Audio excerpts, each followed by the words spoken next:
So far, we've been doing pretty good. They're going to do it in just under an hour. Echo Fox, 3 wins in a row. The more games we win, the less pressure we will feel. Echo Fox making quick work of every team in front of them. 4 in a row.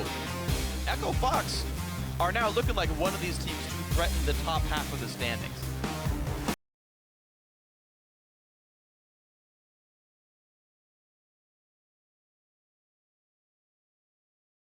Then we won against Renegades, which is not really one of the top teams. Echo Fox get their second win against Renegades.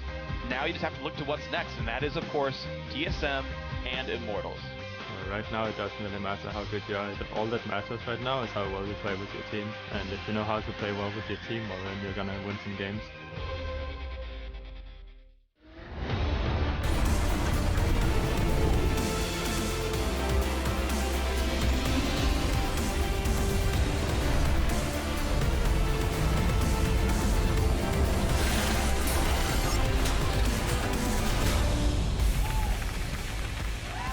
Welcome, ladies and gents, to Week 7 of the North American LCS. We've got lots of league action coming your way today, so sit back, relax, and enjoy the show.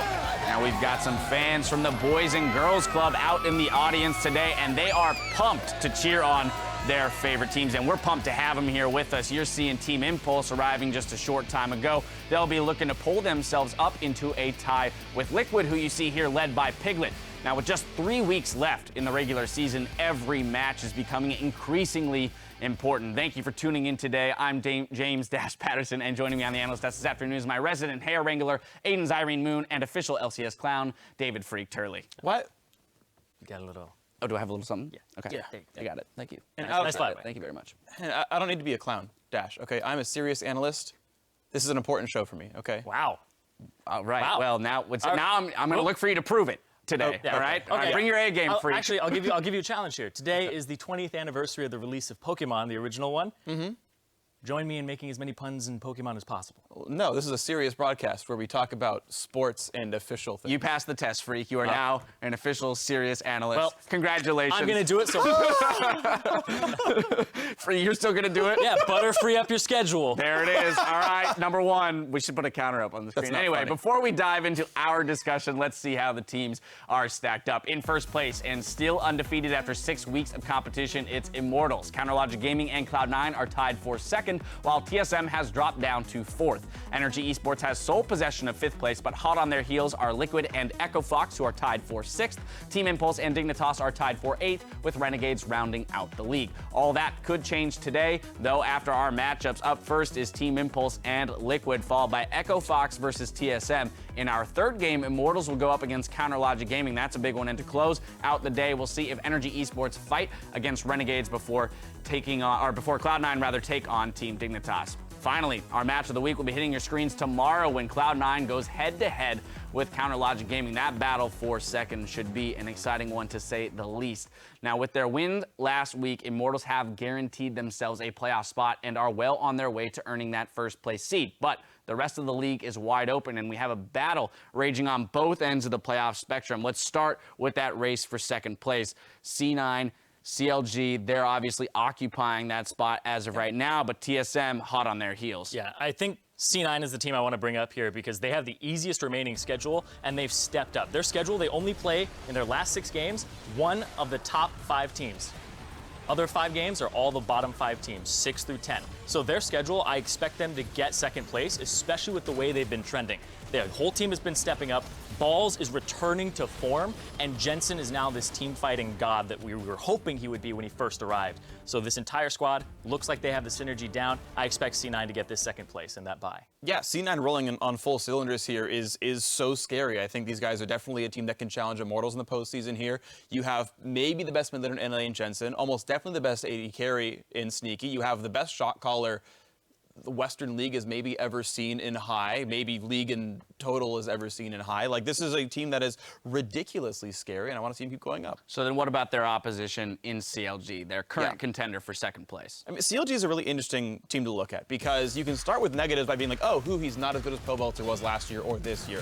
Styx is not as good as Doublelift was last year or this year. And yet, here they are, CLG in second place. while the individual skill is not maybe absolute top tier, they're still finding themselves here on top of some great macro play, some really awesome unique champion picks like Darshan's Pantheon. And this is really sweet. Like, CLG are a top team despite you maybe not expecting them to be that good. Yeah, and then they have TSM right behind them. And this is the thing where I'm not sure if TSM is going for that second place spot or not at the moment. Because the way I see the difference between CLG and TSM is CLG, they built this roster around the fact that they all work together. They're all friends. So that comes first. And then they win on top of that. So that helps them win. And with TSM, it's the other way around. When they win, they become better friends. So after their first O2 week, you're going to take out the winning part. Are they still going to have that cohesion, or is that going to fall apart? And that's what I'm looking for this week is TSM going to be able to bounce back? Yeah. Or is this the beginning of the end for them and they'll start sliding down the standings? It's definitely something to keep an eye on for TSM, how they rebound after that O2 week. Now let's flip to the bottom end of the playoff picture, that race for 6th place. We have Team Liquid, Echo Fox, Team Impulse, Dignitas, and Energy all kind of in that running. I want to start with Echo Fox, the team that's on a 4-game winning streak coming into this week. And I have so much hype for Echo Fox. Honestly, like, I think skill-wise, Echo Fox is at least number 5 team in NA. Today they played the number 4 team in TSM, so maybe that goes up as well. But these guys beat Energy, they beat Liquid, they've already beaten Impulse and Renegades. They're going to play Renegades again later on for a couple of wins. And skill-wise, this team is here and should make the playoffs. However, they had, like, what, 6 games in a row without their starting roster, which meant, well, their record's worse than it should be, and they might miss playoffs anyway. Yeah, their strength of schedule is rather difficult from here on out. They still have an Immortals game to play, I believe. So that might be another loss coming their way. I do think they are a playoff team. I think that they have that skill. KFO in the top lane is still a big question mark for me. He brought the Kale. It looked good. His Malphites were good as well. But I want to see this team kind of branch out from that little kind of champion picks where they had that meta pod of champions that they were playing. And if they were able to expand that even more, because Froggen was saying they had one strat and they kept running it over and over again. I want to see more. Yeah, we'll see if they get some more strategic diversity. To touch on your KFO point as well, we've heard a couple of sound ups of the team in team fights, and dude's like straight up speaking in English. Like, you never would have guessed he was coming over from Korea. So, like, his progress as a teammate's been exceptional. You've seen his coordination in game, the Malphite ultis, the TPs.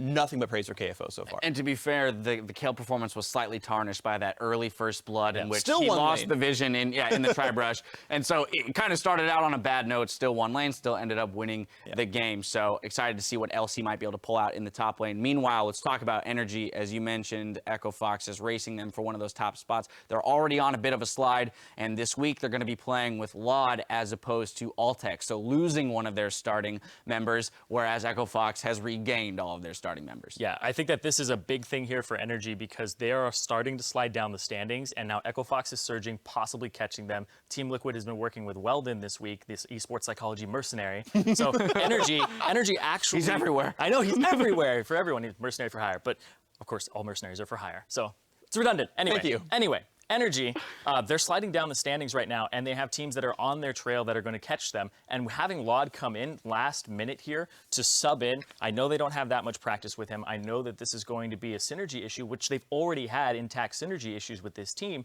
This is a team that definitely looks like they could slide down to that 7th place spot, and that's what this week is about, because they're up against Renegades. If they drop a game here to Renegades because they don't have that synergy, they could be out of playoffs. Yeah, and it's interesting for Energy because they still have 3 teams within one game of them they play in the standings. Impulse is -1, Liquid or -2, Liquid's -1, and TSM's +1 wins.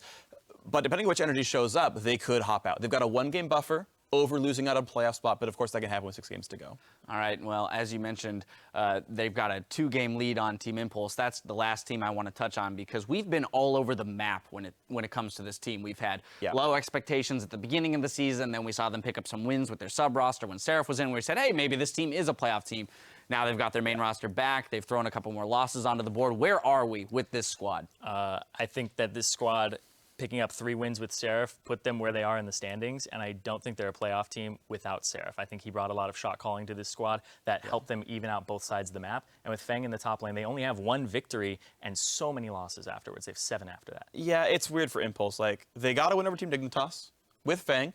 Okay. That's pretty solid. You beat another team around the sort of bottom 3 era, but yeah, beating up Liquid, beating up Echo Fox, I just don't see it happening. All right, well, with all of this information floating around, it's time for me to make you guys choose, put you on the spot here. Which of these teams do you think, or these teams rather, are going to be taking up those last 2 spots when it comes to the playoffs?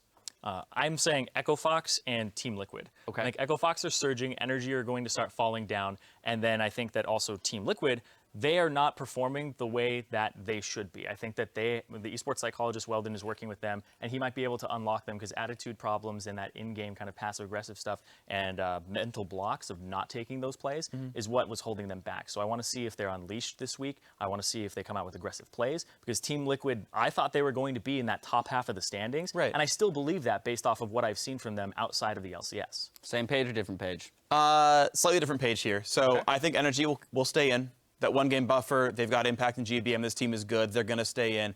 And skill-wise, I would say it would be Echo Fox in the second spot. Problem is, I think Liquid has more chances of pulling up 1 or 2 upsets in here because their schedule is easier. There's just a higher chance that Liquid gets that 1 extra win over Echo Fox and gets the spot anyway, deservedly or not.